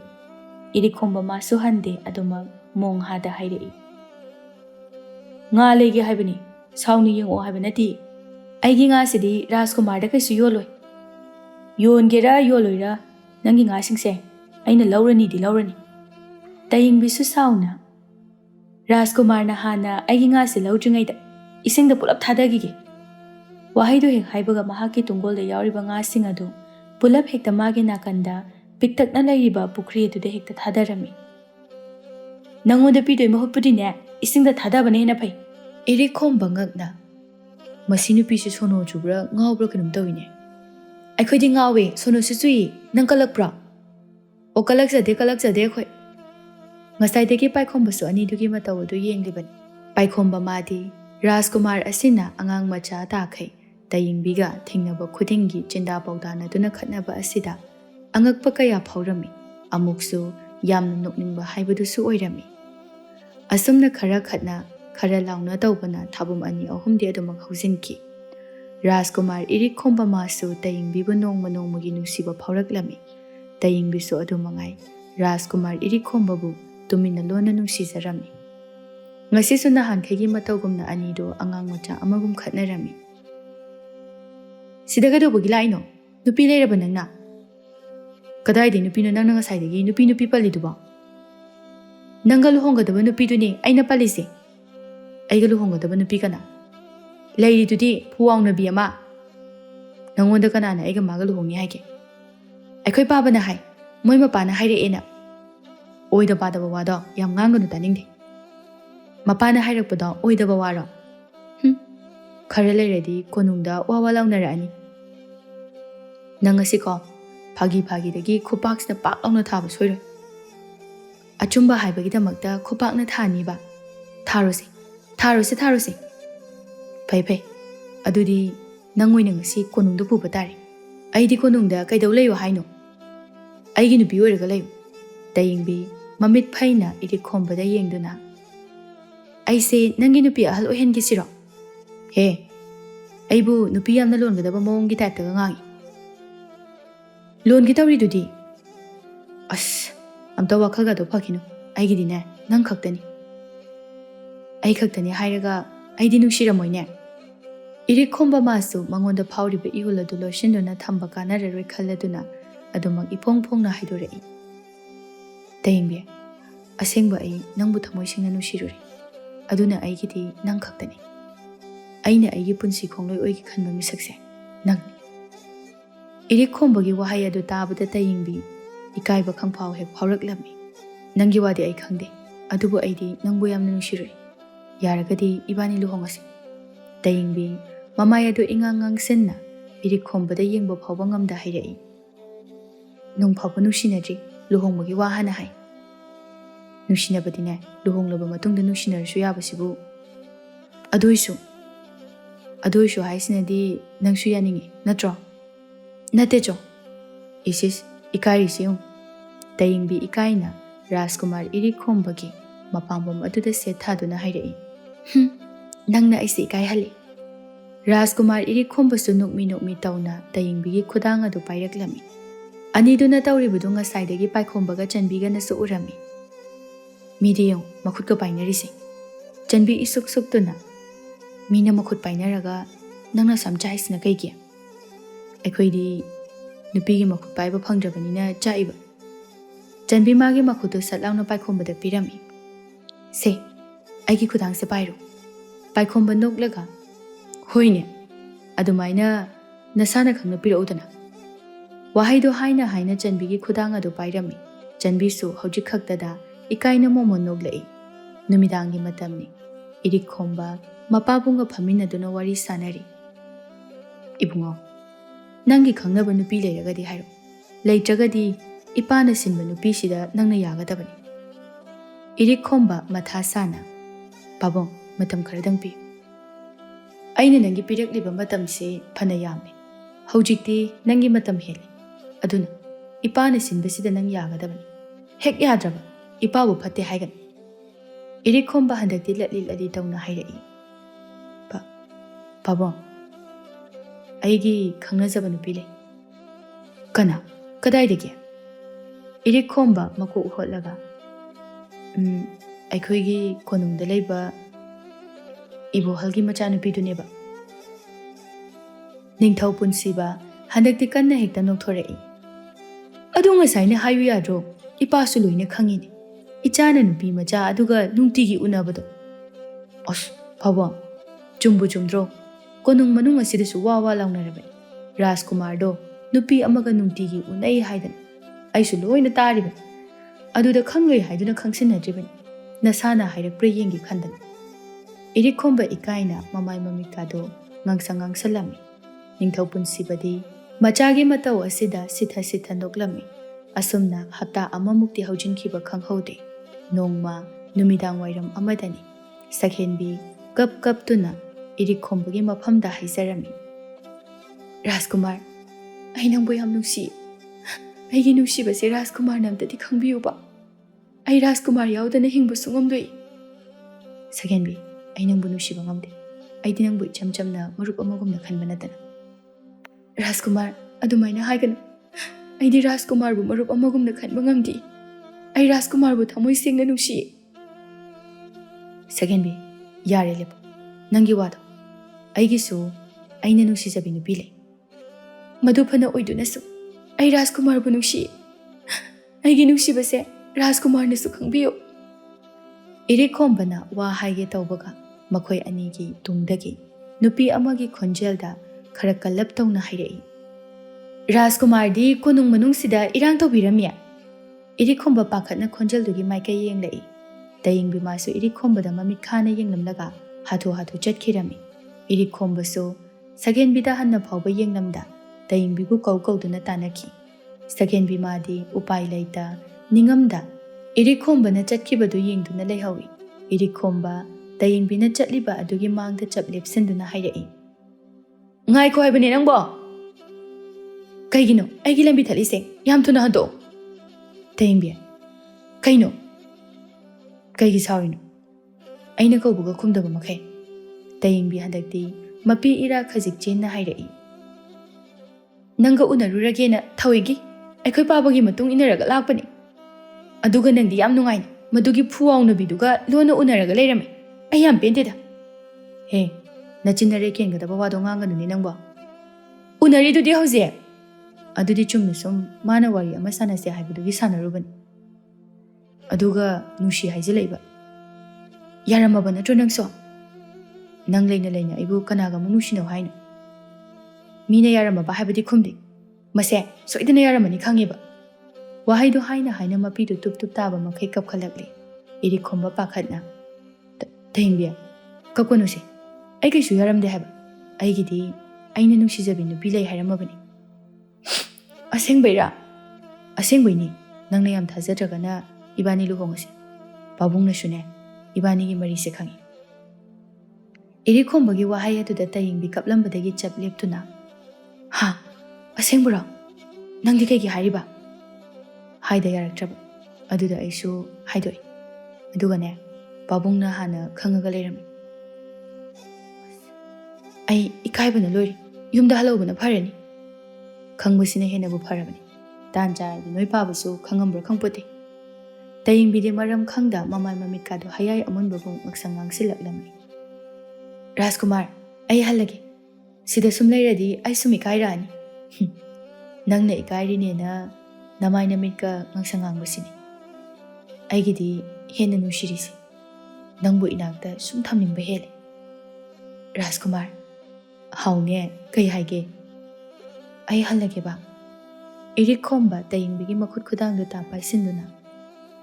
Hanba yaroy. Ngasidagi sidum layradam. Kutsinda thado haiba. Thado roy. Punsigi oina pairadabani. Masidi jajat yam ngangina. Nushibayni aina jajat yam ngangisi. Handakti irikomba gi wahai aduda tayingbi masu nokmi tawna hairai. Hoida. Nangna aya sam nushirasibu aina kayamo hairuni. Aduna agi khudangse punsigi oina paizaro. Icha tombi sidi leisabi pharaga leiramidana. Ibohalna makoi anigi tungdagi hairakpa wahaini. Nupa nupi anidu khonjel adugi maikaida pulap oina yenglai. Makoi anina yenglakpaga ningthau punsiba amadi ibohalna. Makoida noklaga yenglamba asida khangi ikaibagumna mamaising adu ngangsilami. Aduga amuksu painaramba makhut anidu khangtha thadokirami. Mataw adu ubada ningthau punsibana hairai. Yaida adum paino. Aikoi kaishu ude.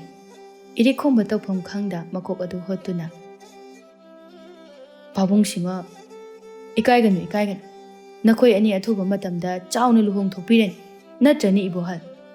Ibohal sanokladana khomlai. Mane ningthau. Mapabung anigi wahaidu tabada irikomba tayingbida lona yenglaklami. Tayingbi masu irikomba da lona yenglakpaga anidu mitka michana duna momon nuknarami.